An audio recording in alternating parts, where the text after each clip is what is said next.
హల్లెలూయా. దేవునికి స్తోత్రం. అందరికీ వందనాలు. దేవుని ప్రియ సంగమ అనుదిన ఆత్మీయ ఆహారముగా ఈరోజు దేవుని యొక్క వాక్కు. దావీదు రాసిన కీర్తనల గ్రంథము 9వ అధ్యాయము 9వ వాక్యము. నలిగిన వారికి తాను మహాదుర్గమగును, ఆపత్కాలములలో వారికి మహాదుర్గమగును. దేవునికి స్తోత్రం. ప్రియ దేవుని బిడ్డలారా, మహాదుర్గము అంటే ఏ శత్రువు కూడా అందులోకి ప్రవేశించలేడు, ఏ శత్రువు కూడా భయపెట్టలేడు. అంత ఎత్తైన స్థలం, అంతగా భద్రపరచబడే స్థలం, అంత గొప్పనైన స్థలం. దేవుని బిడ్డలారా, నలిగిన వారికి, ఎవరికి ఆ దుర్గము? ఆ దుర్గం ఎవరంట? దేవుడు ఆ దుర్గమై ఉన్నాడు. ఆ దేవాది దేవుడు మహాదుర్గమై ఉన్నాడు. ఎవరికి ఆ మహాదుర్గమై ఉన్నాడు అంటే నలిగిన వారికి. నలిగిన వారికి. చాలామంది కష్టాలతో నలుగుతూ ఉన్నారు, మాటలతో నలుగుతూ ఉన్నారు, ఇబ్బందులు పడుతున్నారు, నిందలతో నలిగిపోతూ ఉన్నారు, ఎదురాడలేకుండా ఉన్నారు, సమస్యలతో అనేకమైనటువంటి రీతిలో నలిగిపోతున్నారు. ఇశ్రాయేలీయులు ఫరో చేతిలో ఎలా నలిగిపోయినారో, బానిసలై పనుల భారము చేత తిండి లేక హింసింపబడుతూ నలిగిపోయిన వారి జీవితాలను చూసి వారికి మహాదుర్గమై ఏ ఫరో కూడా ఇంకా ఏమి చేయలేని విధంగా ఆయన దుర్గమై వారిని కాపాడి బయటికి తీసుకొచ్చినాడు. ఎంత గొప్ప దేవుడు! బయటికి తీసుకొచ్చినది మొదలుకొని కనాను చేరు వరకు కూడా వారితో ఉన్న దేవుడు, వారి కొదవలు తీర్చిన దేవుడు, వారిని పక్షిరాజు వలె మోసిన దేవుడు. హల్లెలూయా. దేవునికి స్తోత్రం. నలిగిపోతున్నావా? శత్రువులుగా ఉండవా? ఎవరైనా నిన్ను బాధ పెడుతూ, నిన్ను నలుపుతూ, నిన్ను అనేక రకాలుగా హింసిస్తూ, వేదనలకు గురి చేస్తూ, బాధకు గురి చేస్తున్నారా?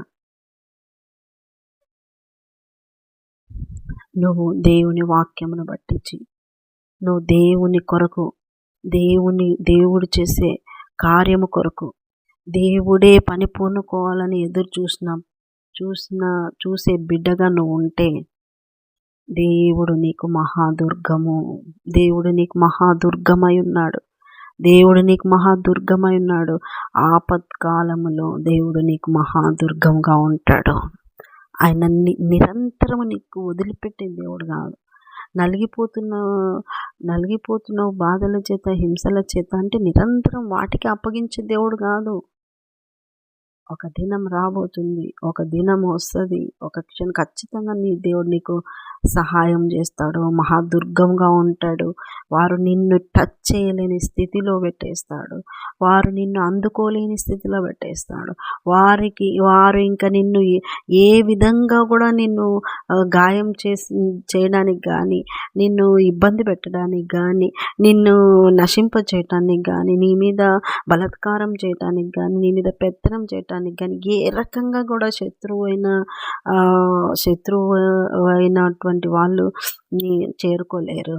అటువంటి భద్రమైన స్థలము దేవుని యొక్క రెక్కల నీడ, దేవుని యొక్క హస్తాల దగ్గరికి, దేవుని యొక్క పాదాల దగ్గరికి నువ్వు గాన చేరినావంటే అసలు అది ఎంత గొప్ప దుర్గమో ఆ అనుభవంలోకి నువ్వు రావాలి. దేవునికి స్తోత్రం. ప్రియ దేవుని బిడ్డలారా, నలిగిపోతున్నప్పుడు నీ ప్రార్థన నలిపే వాళ్ళను తీసేయని కాదు,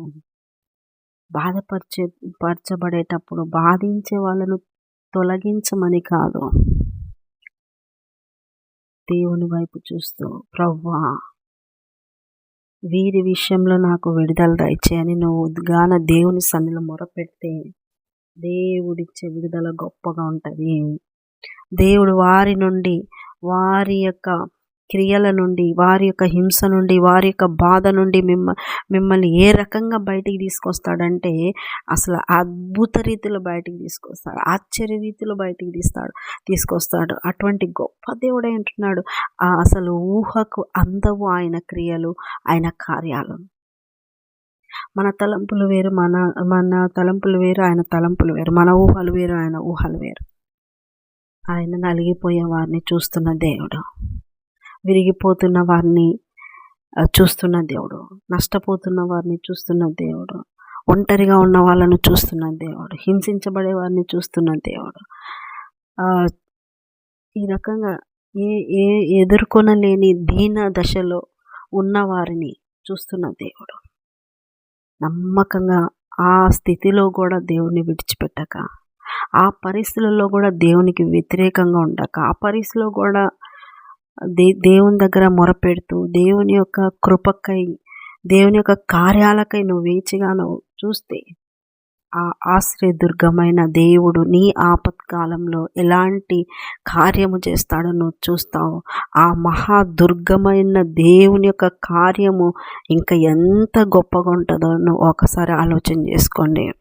దేవుని బిడ్డలారా, నమ్మదగిన దేవుడండి, సజీవుడైన దేవుడండి, సర్వశక్తుడైన దేవుడండి, ఉండే దేవుడండి, నీతో ఉండే దేవుడు ఆయన. నువ్వు మొర పెడితే నీ దగ్గరనే ఉండే దేవుడు. కానీ పరిస్థితులలో వెంటనే కార్యం చేయమని అడగొద్దు, తొలగించమని కూడా అడగొద్దు. ఆ పరిస్థితులను తొలగించి నాకు నెమ్మది ప్రభు అని కూడా అడగొద్దు. నువ్వు వేచి చూడు దేవుని కార్యం కొరకు.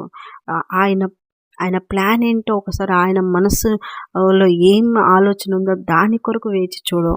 గొప్ప కార్యాలు చూస్తాను, విశ్వాసం పెరుగుతుంది, అడుగడుగున ఆయన వాక్యము చేత బలపరచబడతాం.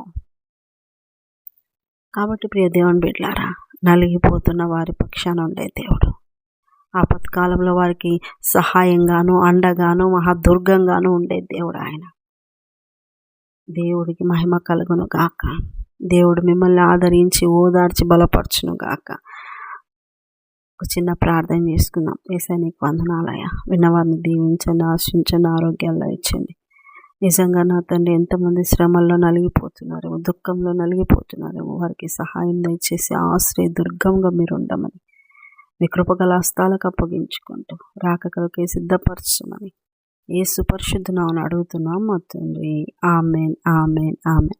యేసు రక్తమే జయం, శిలువ రక్తమే జయం. ప్రవేశ నామానికి సంపూర్ణ విజయం కలుగును గాక.